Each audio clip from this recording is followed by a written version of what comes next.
Mwishoni mwa kila episodi katika mfululizo huu wa Sauti ya Urithi huwa tunamaliza na kukazia maarifa, na kukazia maarifa tunatumia njia mbalimbali. Tunaweza kutumia michezo, wanaweza games, au kutumia chemsha bongo na kadhalika. Leo tuna chemsha bongo.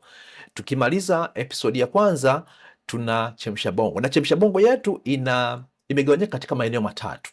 Eneo la kwanza ni kwa ajili hawa watu wanaitwa beginner.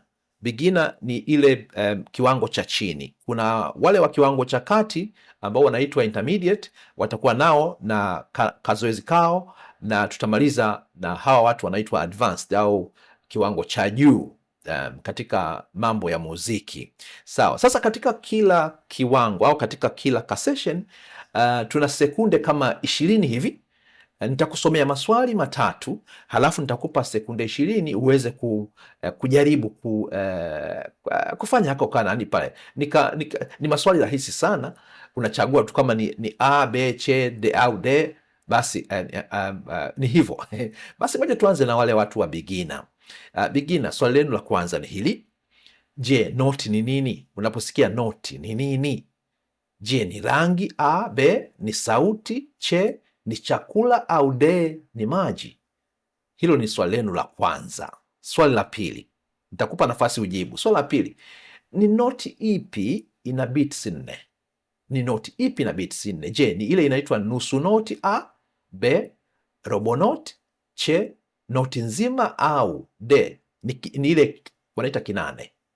Hilo ni swali lenu la pili. Na swali lenu la mwisho katika kiwango hicho ni hili, linasema unaposikia watu wanasema treble clef hutumika kuonyesha kitu gani?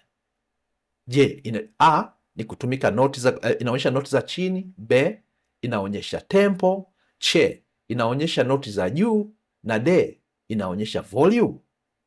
Sasa hayo ni maswali yenu matatu. Tafadhali nawapa sekunde 20 zenu ili muanze kujibu, na sekunde zenu zinaanza sasa.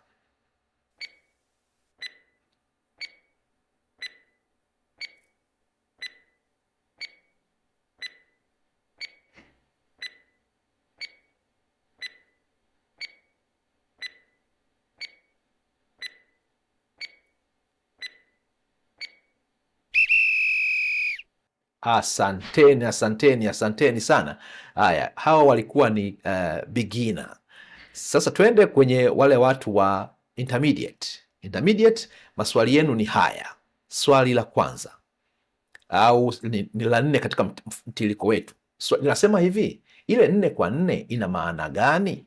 Unapoona 4 kwa 4 ina maana gani? Ina maana A ni beats 4, B ni beats 3, C ni beats 2, au D hakuna jibu sahihi hapo. Hilo ni swali lenu la 4. Swali la 5 linasema unaposikia relative minor ya C major ni ipi? Hizo lugha, unaposikia relative minor ya C major ni ipi kati ya hizi? A D minor, B E minor, C A minor, na D G minor.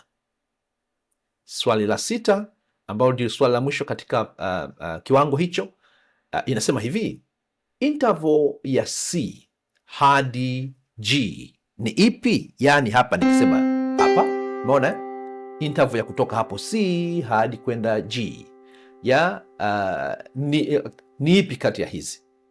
Je, ni hii A ni third, B fourth, C fifth, au D sixth? Haya, nawapa dakika zenu sasa ili muanze. Sekunde zenu zinaanza sasa. Haya, karibu muanze.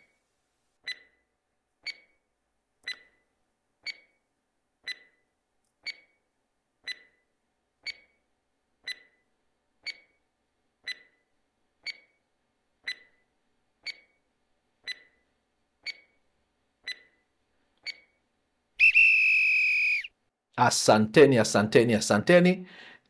Tumemaliza kipengele hicho cha watu wa intermediate. Tunamalizia na advanced.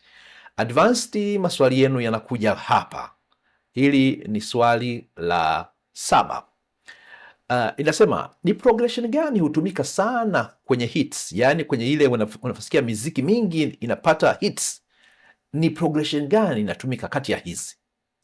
Je, A ni 1 5 6 4, B ni 2 3 6, C ni 1 2 3, au D ni 5 5 5. Haya, hilo ni swali lenu la 7. Swali la 8, swali la 8 linasema swali hili ni nataka utumie masikio. Okay, swali hili nitakupigia kodi, halafu utaniambia ni kodi gani hii. Okay, ni kodi gani hii unayoisikia? Haya, nakupigia sasa. Hiyo uliyosikia ni kodi gani?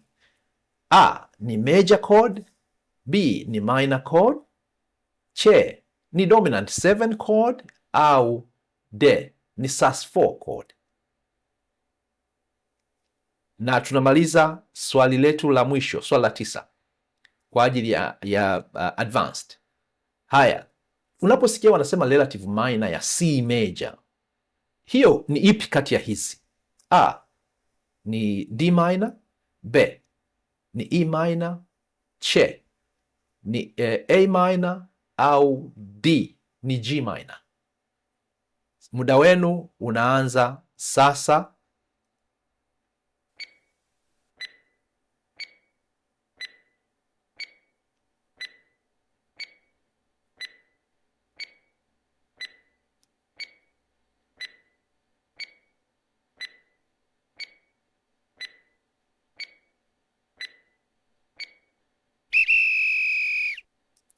Asanteni, asanteni, asanteni sana jamani. Ako ndiko ka chemsha bongo ketu. Ukipata basi usiache kutushirikisha na sisi pale mwishoni hapa chini ya kwenye YouTube. Basi tu andika kwenye comment hapa kwamba umepataje. Shirikiana na wenzako. Kujifunza ni kubadilishana mawazo, ni kushirikishana jamani. Hadi episode ya pili, basi karibuni tena.